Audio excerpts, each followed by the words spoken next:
korupsi ya karena ini kamar majong di nomor ada paling kali sekilo sama ini jadi kamar matur karo pelawi gratis yang luar kerja kok dong jenjene mriko wonten migati menawa foto kakak nalika aku bapak kalau sama tanah Jawa atau aku ki entuk cocok entuk awal tiban dikon kuat sing kalih putrane nanging aku njaluk itu praktik omah iku kudu kepiye lho kakang kendor panjenengan kalian kula sak menika lak nita sing muda kemarin tamangga tiyang ingkang nandhang kangruwatan menika lak tiyang ingkang sepuh sepuh menika mboten ateges supaya swayine sepuh bakawure mbok menawi panjenengan menika nyarujuken pripun yen kula kanan panjenengan sak menika glamur laku gantos dijuluk kakang ya natur mobil ora aku kan gak bisa seto iki dino kelan aku aja nggo jeneng raden ora den pemane nanging saene nanging nganggo jeneng kaki legaya kali legaya ya lho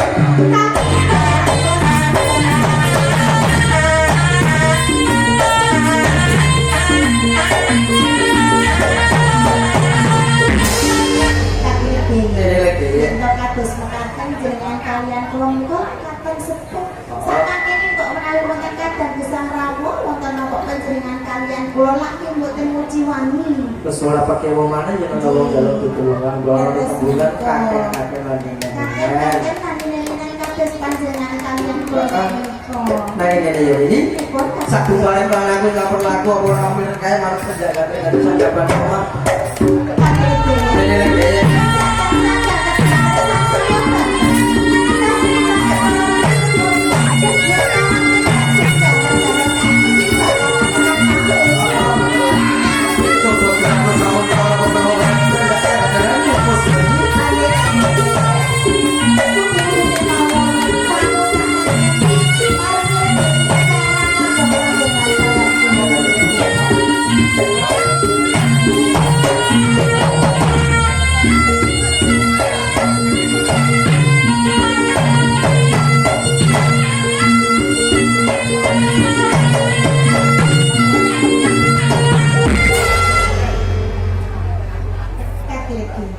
Tumus, menapa kini berperjak sehingga gargan tansah sangsaya banget.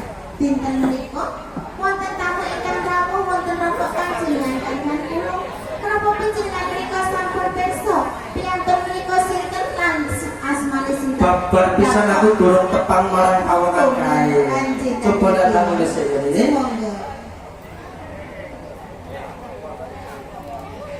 Assalamualaikum warahmatullahi wabarakatuh. Waalaikumsalam warahmatullahi wabarakatuh. Nun sewu. Kula dereng tepang kalih panjenengan nembe sepindah niki nggih Pak. Panjenengan menika paring asma sinten? Joni. Bapak Joni. Menika garwa panjenengan? Nggih asli. Asli. Boten fotokopi nggih Pak. Boten. Kang asma? Jamiati. Jamiati nun sewu. Panjenengan kok ora rasa keluarga rawuh wonten rapatipun kula kaliyan garwa kula iki gadosanipun menapa Pak? Nun sewu dalam talangatipun Bapak Joni setunggal silaturahim nggih. Kaping kalih badhe maringke utawi nitipke putra putrinipun wonten kaki legayane nggih. Amargi kagungan sengkala sedang apit pancuran pun ruwat kaki legaya. Nun sewu ajeng pasang putra putri panjenengan ketiga nipun nggih. Napa panjenengan sampun ikhlasan batos panjenengan? Mbak, ikhlas lan batin. Ibu sampun ikhlas nggih. Nah, kaya dicari kali ini.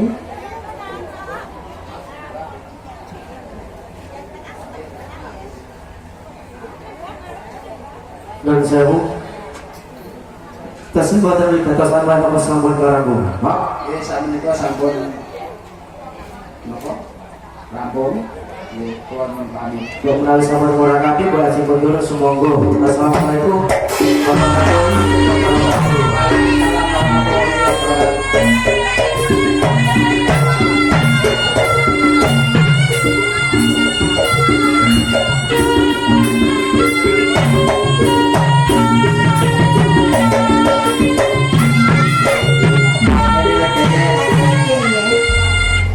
to sing mbok arep-arep. Lho nggih to kaki piye menapa panjenengane mboten ngantu-antu. Aku jane ya ngantu-ngantu putra, ning kok ya golongan tak putra ki wiwit cilik nganti dewasa bapak iki cukup dikek sing meneh gedene. Kaki iki. Nene kaya. Nene wae rejeki iki ra kan nyono-nyono. Heeh. Wong cilik nanging gedhi. Lho lha iki ora Cilik kok gedhi ku apane lah kok? Maksudnya panjenengan mau lah nggih kepengin duwe anak iki saka cilik. Heeh. Saiki ora trimo gedhi gudi. Lho nek iki yo jelas gedhe nek iki. Tak kedangak lho delok anakku lho.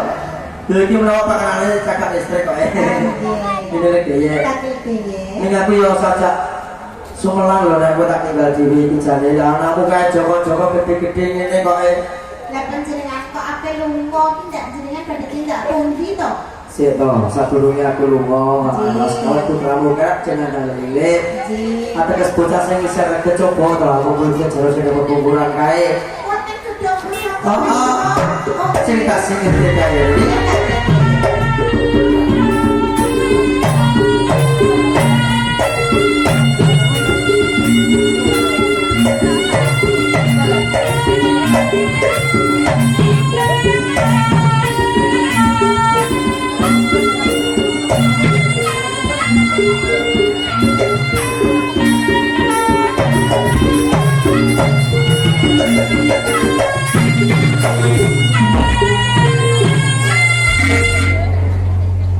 Jadi lagi ya.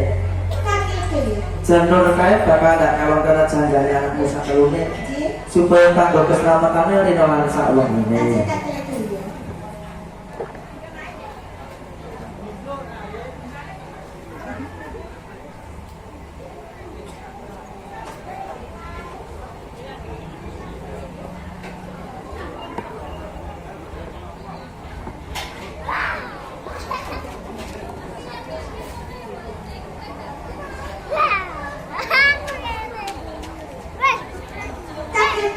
Ini lagi ya. Sak sampun nipun bocah sak terune niku panjenengan kalungi arupi jamur putih. Lah apa suryane tansah cendoro tambah suhunan.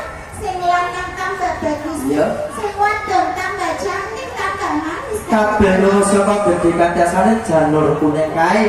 Cahya utawa nur sing kemurun saka dhuwur kae ini. Nek ora cukup mung janur kuning iki, anakmu kok bakal ngasih supaya kok gak para orang materi tak ganti jujur ini. Jujur kados jenengan kalian kelas semangat tak? Afif Julianto kenang Jagur.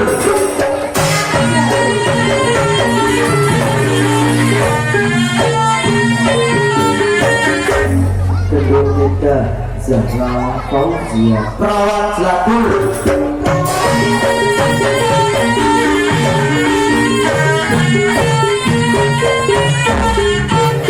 Lalu kena Muhammad Noval Khairunas coba Jagur.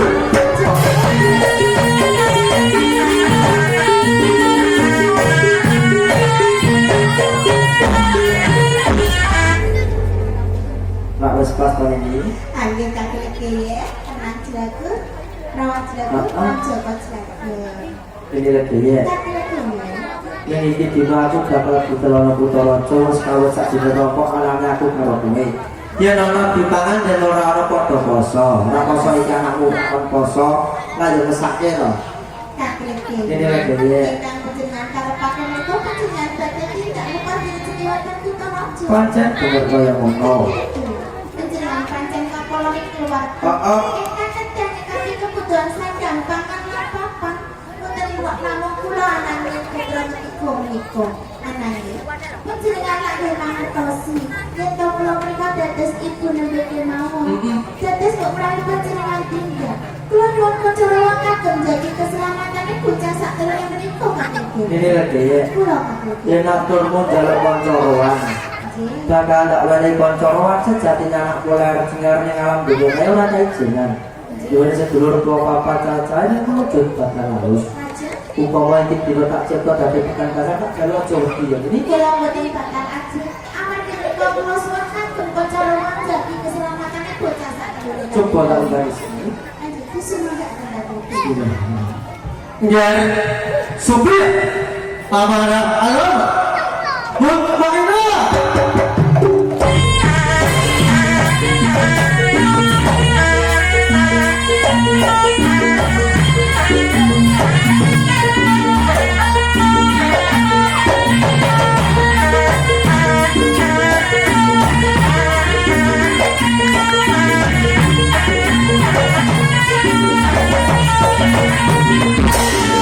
Ini lagi ya. Jadi ujungnya ditulen ke anakku. Cepat selakuan perawan selakuan kami. Coba kamu lihat biar gue sampai apa sekawat ke batang lalu tak cek tadi batang kasar. Jadi di luar tak mau enak kabrak lu jengkran selo tumpang waris basah. Ini gue tak mau Joko. Mau dua kali kadang malah ukur ketika cawan ini kayak bersatu kan? Aku tapi lagi ini lagi ya. Selakuan abangku putra rojo. Selang-selang ada sama aku jalan pamit ini.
sak yo ngene papan paburan kene katinggalan dene hati.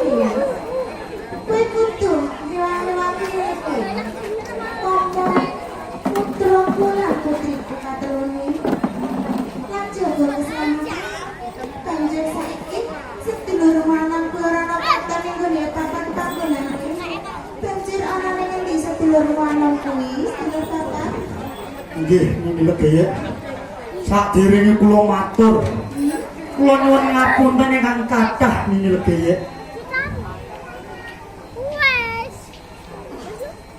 Kula diutus kagem jagi Jawa Jagur darahni lawan Jagur. Pancen kaya ngono.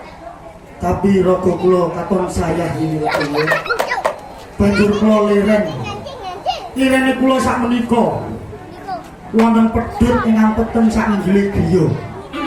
Jalaran pedhut menika mbarengi murjane Joko Jelagur dalah perawan Jelagur niki Geye.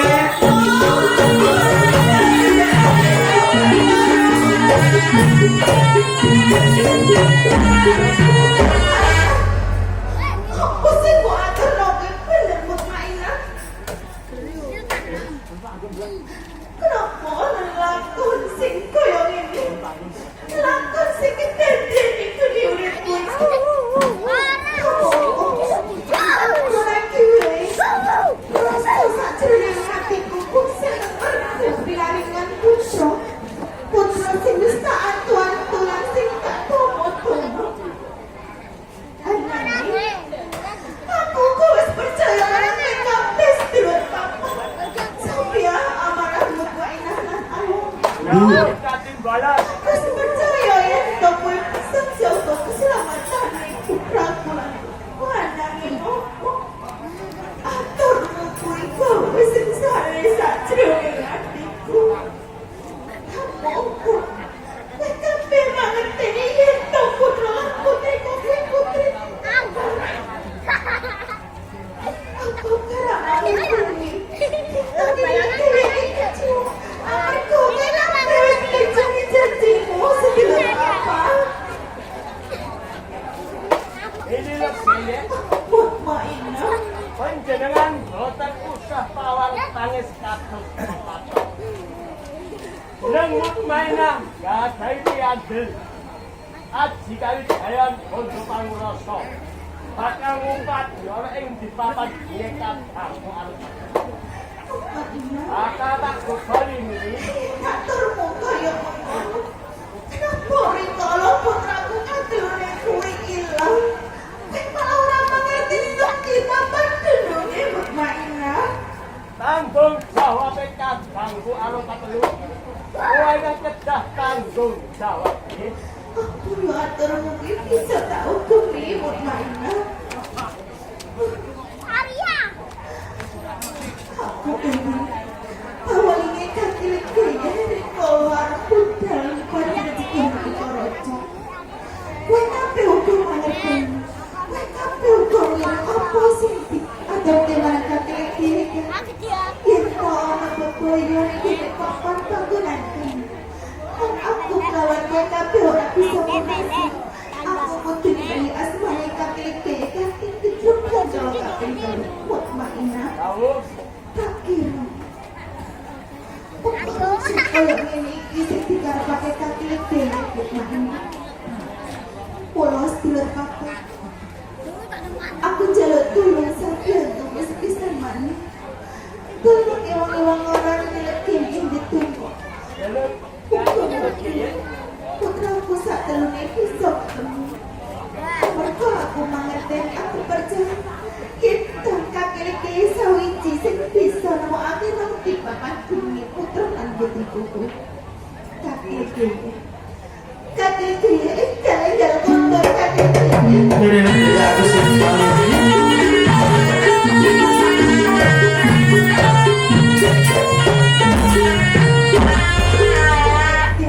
ini lagi rasa sumendal sakjroning atiku kepengin cepet-cepet bali mlebu sak neraka. Sak banjure aku mlebu sak neraka keubanamu sama pate monggo kawan-kawan Aris. Aku ora mangerteni anakmu sak 5 ana ning ndi. Ini lagi Satri putra ojo atur menakui pangapunten Kakek. Ini lek gaya coba matura walaka wae. Kowe iki garu aku, donyaku ya bandaku coba matura kanthi gamblang iki.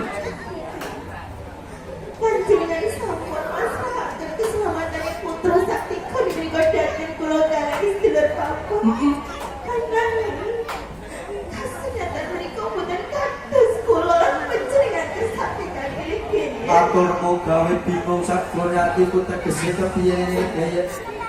Putra sakti kene samenika aneh.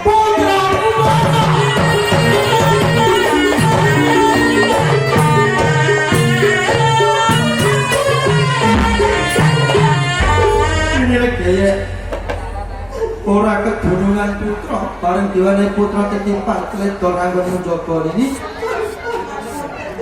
Monggo yen wong tuwa loro rawuh banjur isin mireng apa sing tak tampa ini. Menika ingkang masrahaken Kakek kene.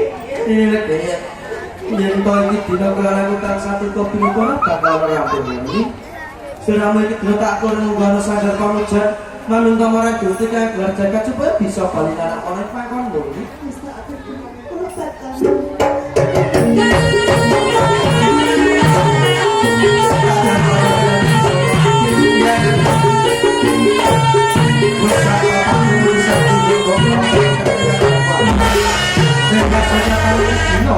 umur coba repot ora mangerti umur baiklah Kamu kowe sing duweni aji bondo pantos lan panglima kowe sampe ana di papan duwe kadang wae lan kabeh aja enak kapenak pemantau aku nyebut mainan supaya bisa kali ini kadang malam-malam pengalaman kakek iki mulai saya kesuwen iki dina enggak budal enggak bagus.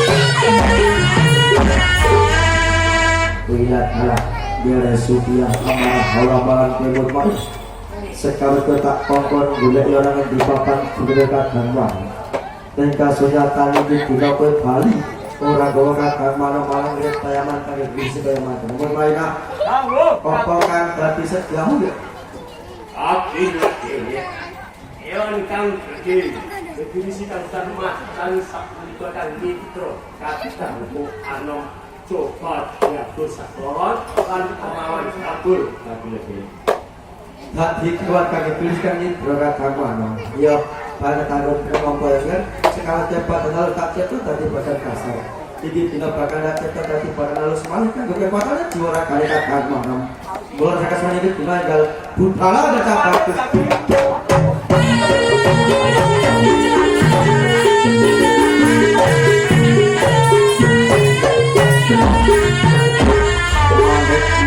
mandek satrio tejo slaksana tejane wangajar kakang amdudung ke prikil malang malrekat doda gajah bagus yen panjen sira iso tata jalma sapa kang dadi dosarani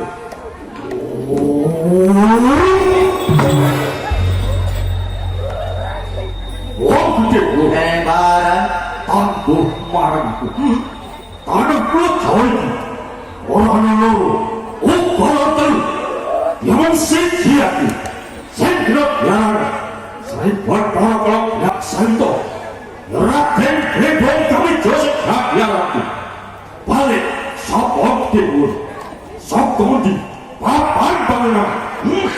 Wila kalau sama yang rai menung sore tuan pinakan sak tengah marga catur laki kaki ledekan gak bisa singit juga Wila kalah. Nyeras padas keberat. Wek biskuat karo aku. iya Yo papanku. Aku harus kakek janji marahku. Naliko sejarah darah blogo. Cabang pangan sering bertolak Laksanto. iya Kakek lebaran aku aduhnya sautor. Naliko cabang pangan sering bertolak Laksanto. Siji 6 itu pangkat. Itu si agaman ibu kau. iya Sing nandang sing lali-lali. Nek ora bloskan tak ngomong sak kaki. Apa sing kliam kaki kaki lede orang bakal lima jadi ini kaki lede osno coba belakangnya kan tinggal belakangnya bagus Yo, apa tawa berake kaki iya Mula, dibuake bro kawula kabeh. desa ndi lan ing kutha ndi yen ana wong garap dadi sasi 10 dina kok nganti lairake ora jabang baine pas dari mangke sang surya kena derek bocah jurung kembang utawa bocah jurung wangi bocah kuwi diri sengkala yen ora wong segala bakat kalau mongso kakilet sabanjure ing desa ndi lan ing kutha ndi yen ana wong garap dadi sasi 10 dina kok nganti lairake ora jabang baine pas dari beduk belum gawe kena derek bocah jurung sungsang bocah kuwi diri sengkala yen ora belum segala bakat kalau mongso kakilet Banjure kerja bagus. sabanjure ing desa ndi lan ing kutha ndi yen ana wong garap dadi sasi 10 dina kok nganti lairake ora jabang baine pas dari anjlok Surya Iya. kena darane bocah jurung capok utawa bocah jurung sarap bocah kuwi wis sengkala yen ora belum segala bakat mongso kakilet Banjure kerja bagus. sabanjure ing desa ndi lan ing kutha ndi yen ana wong duweni putra wong siji cacahe Iya. yen lanang kerep derek bocah untang-anting yen wadon kerep derek bocah unting-unting Iya. bocah kuwi wis sengkala yen ora belum segala bakat kalau mongso kakilet Banjure kerja bagus. sabanjure ing desa ndi lan ing kutha ndi Iya. yen ana wong duweni putra wong loro cacahe lanang wadon utawa wadon lanang lanang utawa wadon lanang wadon kena dari bocah kedrono kedini Iya.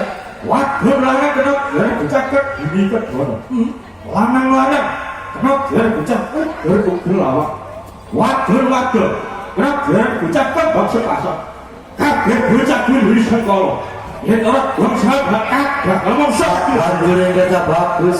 sabanjure ing desa ndi lan ing kutha ndi yen ana wong duweni putra mung 3 cacahe Iya. lanang wadon lanang utawa wadon lanang wadon 3 lanang kabeh utawa 3 wadon kabeh lanang wadon lanang kena derek biasa ndang apik panjuran Iya. wadon lanang wadon kena derek panjuran besedang 3 lanang kabeh kena derek bocah cukit dhuwit yen 3 wadon kabeh kena derek bocah bontong pahit Iya. kabeh bocah kuwi sengkala yen ora kuwi segala bakat bakal mongso kakilet Banjure kerja bagus. sabanjure sing pamungkas saka kula dina uni saka wetan dina ujar saka kidul dina rangga Iya. saka lor dina kaul uni ujar nandhar kaul kae mandi saka unek-uneke dhewe utawa saka pangucape dhewe ora saka pangucape mulya kok nganti lali terus itu bakal oyak kakilet amin yogi aku lebu ing desa Karang Subur ini Iya. ana kawan sing jenenge Bapak Joni karo Ibu Jamiati Bapak Joni han duweni putra 3 cacahe sing kena diarani bocah sendang apik panjuran Iya. angin yo kene sawisa kagrah kala mongso ora gawe tentrem ayo sak jroning gua arep aku malah kapora wis sangsara sak jroning gua arep aku rasane panas panas panas kowe masuk gawe tak Gelap saito.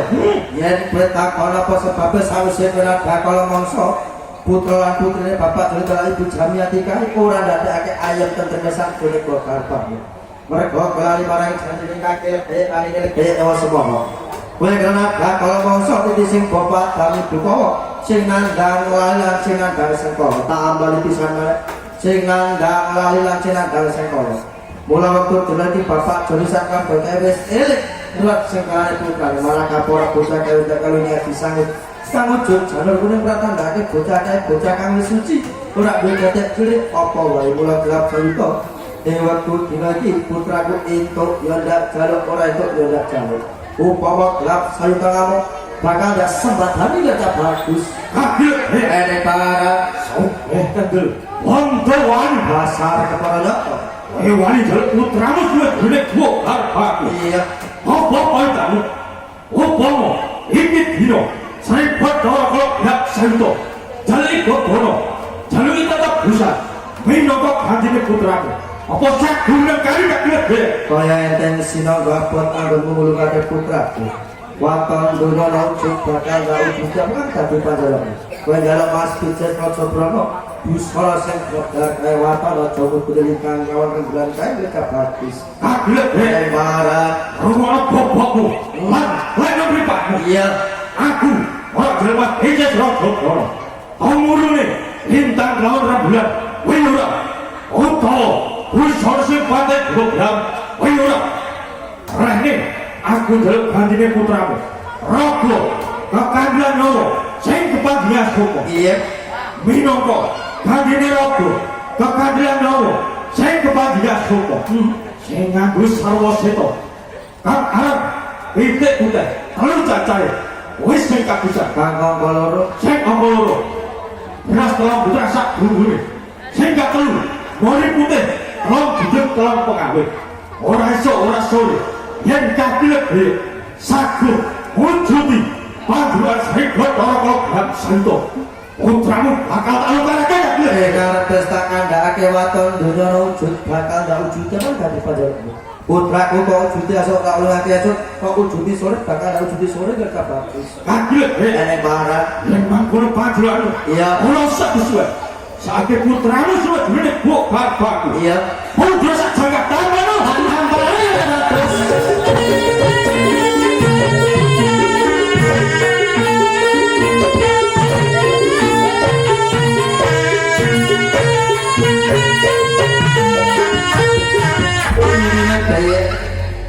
Ini cukup agar mengumumkan semen di meminta marang Gusti Kang Darjabat ini. Putra lan putrimu wis balyana pangkonmu ya ini. Bojoku, anak mertuaku.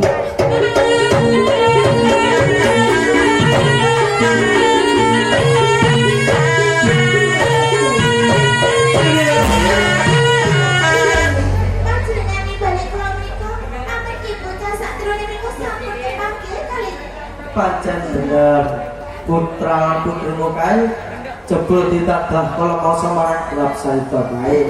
Heeh, tak rewangi nganti dadake peperangan bobotane njaluk putramu ini. Terus mengatakan anaknya Katolik ini. Iya nih. Pulau itu bocah sak terus kok mboten napa-napa nggih.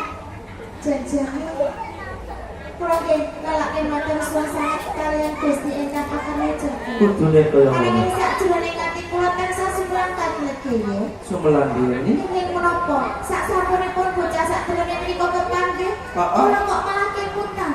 Yen to yen menika bapak jane nate ngendikan. Yen to wis tutup titiwan cilik dewasa. Bocah sak terus menika badhe dipundhut wangsul Katolik nggih. Ini lagi ya. Katolik nggih. Mumpung durung ketekan kamu bobo janji kae atau wadi iki tamar mancur tinupet cukup aku lan wis sing mangerteni wadi iki supaya aja ngasih wong tuwa loro kaya mangerteni ini. Nggih Katolik nggih. Kula boten bakal sajang kali sinten kemawon namung panjenengan kalian kula ingkang bakal nyepelati menika. Ini lagi ya. Katolik nggih. Apa rame-rame nalika kowe karo aku lagi wae caturan ya to apa rame-rame manuk penjak ganter sak jabane omah kae. Ini lagi ya.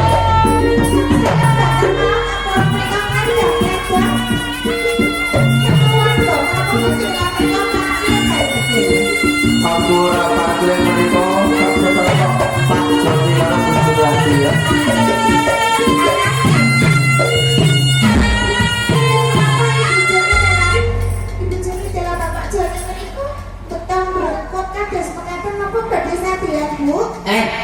Lah kok ngece to? Kula niku takon. Lah aku ya ora ro lho. Nanti makane kula niki takon kalian Ibu Joni. Iki mbok menawa coba tak takonane dhisik to. Lah kok apik dodol piye to? Assalamualaikum warahmatullahi wabarakatuh. Waalaikumsalam warahmatullahi wabarakatuh. Kula boten panggil menika Bapak Joni Ibu Jamiati leres nggih. Panjenengan kok teges sangat saking dusun kalian menika tumuju wonten rampipun kula kalian garwa kula kok malah beten-beten kita kados ngoten menika jane kagem napa lho Pak. Nuwun sewu dalam ngaturken Bapak Joni. Nggih. Setunggal silaturahim kaping kalih badhe maringi bebungah utawi tetebusan wonten kaki legek lan legaya amargi sampun kula wentah putra putrinipun ketiga menika. Kados ngaten ajeng maringipun pengaduan lan garwa kula minangka sedekah panjenengan. Napa panjenengan sampun ikhlas lahir batos panjenengan, Pak? Ikhlas lahir batin. Ibu sampun ikhlas, kaya tambali kali ini saja kabotan trauma Pak itu. Kula matur nuwun tanpa kepindhan, mugi-mugi Gusti kang belajarkan menika kang balas kesayangan panjenengan garwa panjenengan nggih Pak. Ananging saderengipun panjenengan aja kondur putra lan putri panjenengan kula titip menika wujuding janur nggih Pak. Nggih. Janur menika dhewe aratipun tilem gendut kali kenang selami sepada dina nggih.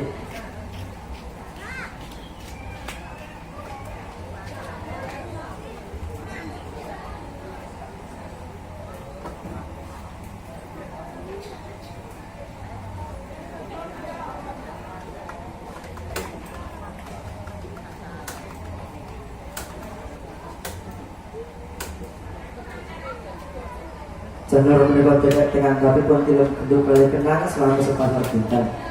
Ya sampun sepada dinten monggo panjenengan bocah kali sing wonten koyane mili kanthi sesebutan bismillahirrahmanirrahim aku ora buat janur kuning nanging aku buat sekalane anakku sebut asmane kanthi kali kaping 3 janur panjenengan kula klarong nggih. Menika sampun dados putra lan putrinipun kaki nedhe lan nedhe kula tambah jeneng asma dengan Jelagur, Joko Jelaguran, Perawan Jelagur nggih. Kagem jangkepi Sersan Sarana tegas pindah monggo mbok kali panjenengan maket ing beliau kesukan timbali kula paring tulodo. Yen anak kula lanang Afif Julianto Kenang Jelagur monggo. Nang anakku lanang Arif Yulianto Joko Kenang Jelagur. Kang ngoko kalih nduk anakku wedok Duk anakku itu asma namanya Lida Perawan Jagur kambing rasakan nomor 3 lho Pak. Nang anakku lanang sing nomor 3 Muhammad Nova Khairun Nas Joko Jelagur.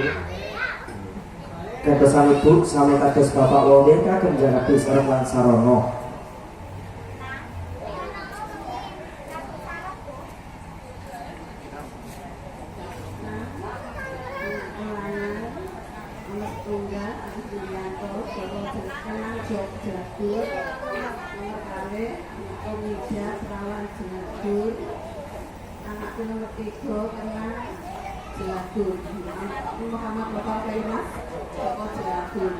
Alhamdulillah, menika sampun jangkepi Sersan Sarana kula boten saged megah atas menika asli putra lan putri panjenengan. Monggo salim kali Bapak Ibu sungkem mrih nggih.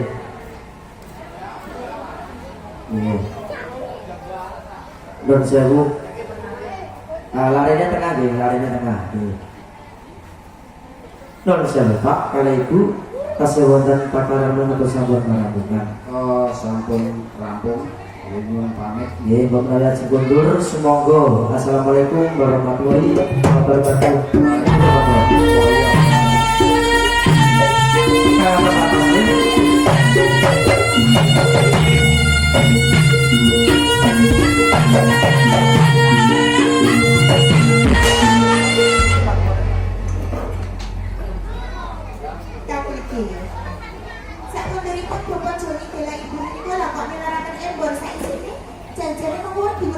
Samu barang yang paling tanah Jawa kaya mengku werdi ini iki bakal wadane supaya kawat para kadang kabeh anak putu sing manggon ana ning tanah Jawa kaya mangerteni apa kawedine imbor menika bapak cerita Ibu Jamiati wis gembor-gemborane kajati anggonipun ngomah-ngomah ngopi kenane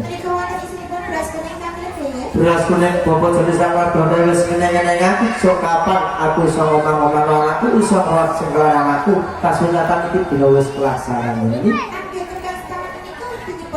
kembang setamat mugi-mugi bapak jenis warga penayungan iman rezeki ingkang kathah halal dalam barokah Gus dadi kewajibane wong tuwa loro ana tetembungan anak pola bapak kepradayan ini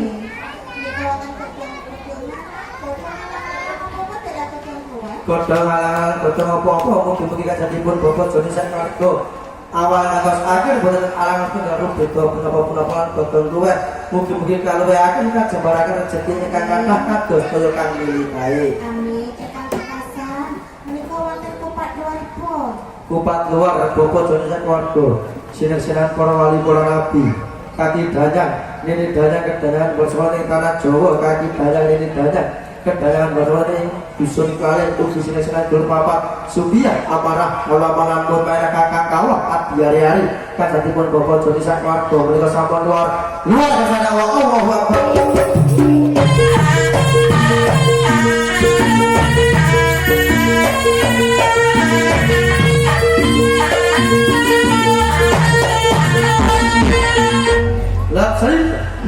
Sing gede kaprang marang kaki lek kali lek kaya upama iki dino kaki lek kali lek kaya jaluk sabdantung kabeh pindho apa wis sagur ya sagur yen kaya mangkono jagane reksane sedaya Bapak Joni lan saklono upama ana bebayang iki saka kula gak bagus hak saka wetan berarti mulo sekolah hak berarti kalau saka kidul hak berarti saka wetan hak berarti kita bagus kiblat papat wis kok ateges sing kok jaluk pitik putih mundur sampe sak bakal ndang ujine aduh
dan sewu bagaimana mengamalkan berlayanan kehilangan itu dan aku bersama Bapak Sari sandiwara program Singapura dari Paripurno kesewatan Adicoro kita kudus kawan yang dikenayai para sandiwati para seniman saat menjadi pun mati biar matangan campur hari rakyat nanging keluarga sandiwara program Singapura Budaya.